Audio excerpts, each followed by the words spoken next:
In the remote wilderness of Alaska, near the small community of Gakona, there is a facility that has fueled speculation, fear, curiosity, and debate for more than 3 decades. Its name is the High-Frequency Active Auroral Research Program, HAARP. At first glance, the site looks almost surreal. A grid of 180 towering antennas rises from the ground, arranged with mathematical precision across more than 30 acres of land. In winter, snow blankets the metallic structures. In summer, the silence of the Alaskan landscape surrounds them. It feels isolated, secretive, almost cinematic. But HAARP is not science fiction. It is a real scientific research facility. Originally developed in the early 1990s and funded by the United States Air Force, the United States Navy, and the Defense Advanced Research Projects Agency, better known as DARPA. Its purpose: to study the ion. Now, before we go further, let's understand what that actually means. The ionosphere is a region of Earth's upper atmosphere that begins roughly 80 kilometers above the surface and extends several hundred kilometers into space. It is constantly interacting with radiation from the sun.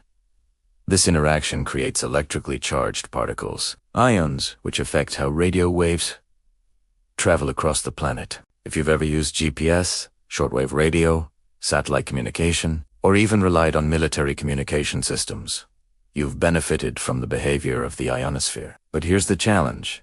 The ionosphere is not stable. It changes constantly due to solar storms, geomagnetic activity, and fluctuations in space weather. When intense solar activity occurs, communication systems can fail, GPS accuracy can drop, and satellites can experience disruption. This is where HAARP comes in. The core instrument at the facility is called the Ionospheric Research Instrument, or IO. It is capable of transmitting high-frequency radio waves upward into a small, controlled portion of the ionosphere. These signals briefly excite charged particles, allowing scientists to measure how that region responds. It is important to emphasize something here.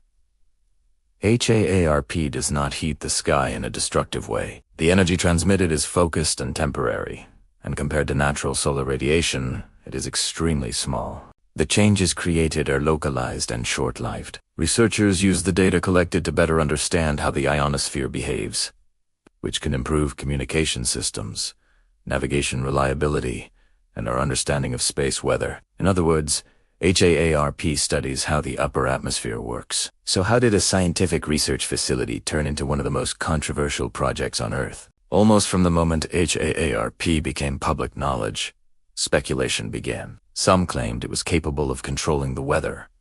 Others alleged it could trigger earthquakes. Some theories even suggested it was designed for mind control or large-scale environmental manipulation. These claims spread rapidly, especially in the early 2000s, fueled by online forums, viral videos, and distrust of military-funded research. One major reason for the suspicion was its origin. Because HAARP was initially funded and operated by branches of the U.S. military, critics questioned its transparency. Military involvement often triggers concern, especially when the research involves powerful technology. Additionally, the facility's remote location in Alaska contributed to the mystery. Few people had direct access to it. Photos of massive antenna arrays in a desolate landscape made it look secretive and powerful. But what do scientists actually say? Multiple independent researchers, atmospheric physicists, and universities have examined HAARP's capabilities. The scientific consensus is clear. The facility does not have the energy output required to influence weather systems, tectonic plates, or large-scale atmospheric patterns.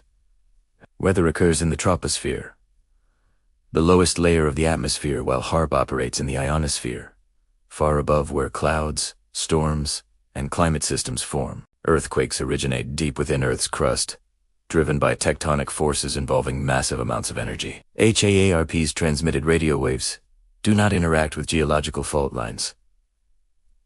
As for mind control, there is no credible scientific evidence supporting such claims. In 2015, the operational control of HAARP was transferred to the University of Alaska Fairbanks. Today, it operates as an open research facility. The university hosts public tours and educational outreach programs. Researchers from various institutions can apply to conduct experiments, The project has also contributed to peer-reviewed scientific publications on ionospheric physics and radioscience. That transparency shift significantly reduced some of the secrecy concerns. But the theories never fully disappeared.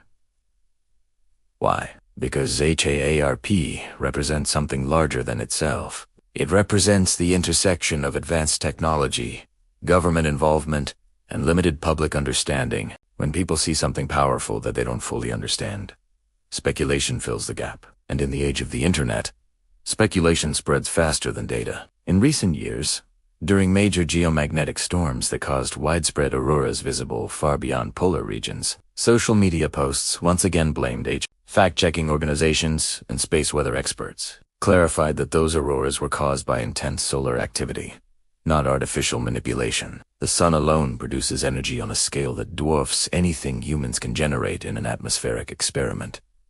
So what is the reality? HAARP is a high-frequency radio research facility built to study the ionosphere. It has military origins, but is now operated by an academic institution. Its experiments are documented and published. Its capabilities are often exaggerated in conspiracy culture. That does not mean questioning is wrong. Curiosity is healthy.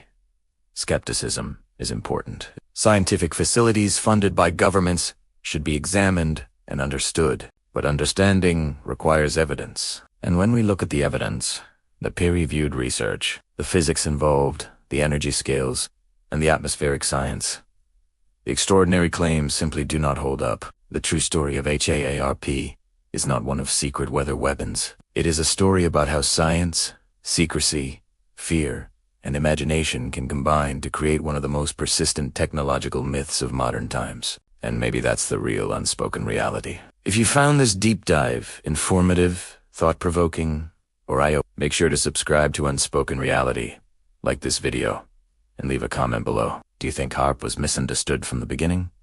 Or do you believe there's more beneath the surface? Let's talk about it. And until next time, question everything, but follow the evidence.